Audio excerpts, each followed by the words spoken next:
Estamos de volta com Work News. Hoje separamos para vocês uma entrevista muito legal com 3 importantes personalidades nacionais para o nosso quadro especial sobre movimentos sociais. Existe um movimento mundial que propõe o fortalecimento dos sindicatos, para assim fortalecer também a luta da classe trabalhadora e a defesa por direitos básicos ligados às relações estabelecidas no mundo do trabalho e entre empregado e empregador. Bom, no contexto da Revolução Industrial e das relações de trabalho baseadas no capitalismo, tudo começou quando um grande grupo de trabalhadores do campo decidiram deixar essas atividades rurais e irem para as grandes cidades em busca de empregos e novas e melhores condições de vida. Essa movimentação em busca de trabalho influencia também no surgimento de uma nova classe, o proletariado, que trabalha nas recém-criadas indústrias. Dito isso, vamos direto para São Paulo com a nossa correspondente Nicole. Boa tarde, Ni.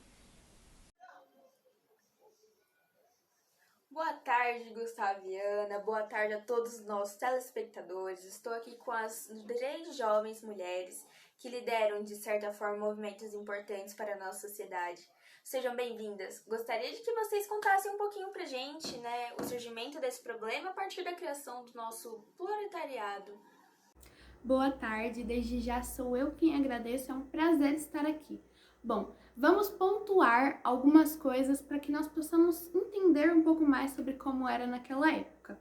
Primeiro ponto, as condições de trabalho eram as piores possíveis. Os trabalhadores chegavam a trabalhar 16 horas por dia, além de sofrerem punições físicas, justamente por conta de não conseguirem produzir tanto quanto no começo, porque eles não tinham descanso, não tinham hora de almoço como a gente vê hoje em dia. O segundo ponto era o uso de mão de obra infantil, que era muito recorrente. As crianças acabavam trabalhando por troco de bala e faziam trabalho de adultos, saíam exaustas das fábricas. O trabalho insalubre. Hoje em dia nós vemos que tem adicional de insalubridade, né? Existe o adicional de insalubridade e existe o adicional de periculosidade. Antigamente isso não existia, os trabalhadores corriam risco de vida nos próprios trabalhos e risco à saúde também, por ser um trabalho muito pesado e muito monótono. A luta dos sindicatos era justamente contra isso, mas eles foram justamente muito oprimidos pela recém-burguesia criada. Bom, agora só para localizar nosso telespectador, poderiam explicar um pouquinho como o sindicato surgiu e o que eles fazem? Ou vocês fazem, melhor dizendo? Sim, claro. Então, diante das condições apresentadas pela minha colega, as primeiras organizações surgem para ajudar os trabalhadores com questões ligadas a problemas de saúde, que por sua vez eram gerados pela insalubridade, acidentes no trabalho e diversas vezes por questões relacionadas a moradias precárias e irregulares, que eram muitas vezes oferecidas aos trabalhadores.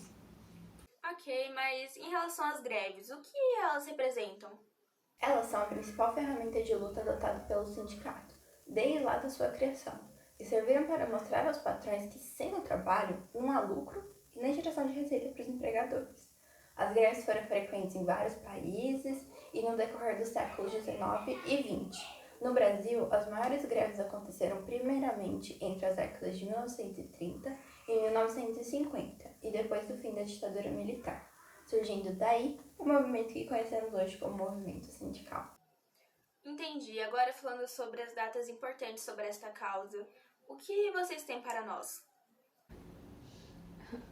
Então, nas primeiras décadas do século XX, as organizações de auxílio deram origem aos primeiros sindicatos e buscavam melhores condições de trabalho através da redução da jornada de trabalho, aumento salarial, obrigatoriedade da descanso semanal e também da regulamentação do trabalho. Entre 15 e 20 de abril de 1906, ocorreu a fundação da Confederação Operária Brasileira e, posteriormente, a organização do primeiro Congresso Operário Brasileiro, onde eram discutidas as insatisfações com ações tomadas por patrões. No Congresso também foram abolidas definitivamente as práticas de auxílio e existencialismo, dando lugar a ferramentas de lutas, como, por exemplo, as greves, manifestações e boicotes. No dia 1º de maio, conhecido mundialmente como Dia do Trabalho, no mesmo Congresso, foram definidas manifestações públicas, e é justamente por isso que ele é conhecido como Dia do Trabalho, porque foi uma luta muito grande para eles chegarem a conseguir, por exemplo, justas horas de trabalho, né, no caso 8 horas, a regulamentação do trabalho da mulher, que também era proibido, e a proibição do trabalho infantil. Então tá aí algumas pautas do que foi colocado nesse dia e manifestado nesse dia também. Em 16 de maio de 1907, ocorreu a primeira grande greve pós-congresso, realizada por trabalhadores ferroviários. O movimento espalhou-se pelo país e ocasionou na paralisação de diversos trabalhadores industriais. Os trabalhadores foram violentamente reprimidos pelo governo, o que ocasionou na maior força ainda do movimento. Isso ficou muito claro para nós.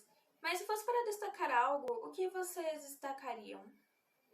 Diante de toda essa onda conservadora que atualmente vivemos, é fundamental reforçar que o movimento sindical, em geral, ele tem um papel importante na defesa dos interesses da classe trabalhadora, na construção de políticas públicas de interesse social, além de ser um instrumento de fiscalização da CLT.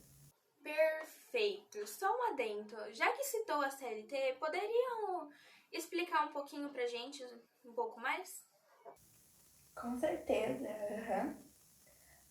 O movimento permitiu e impulsionou a base das relações trabalhistas atuais.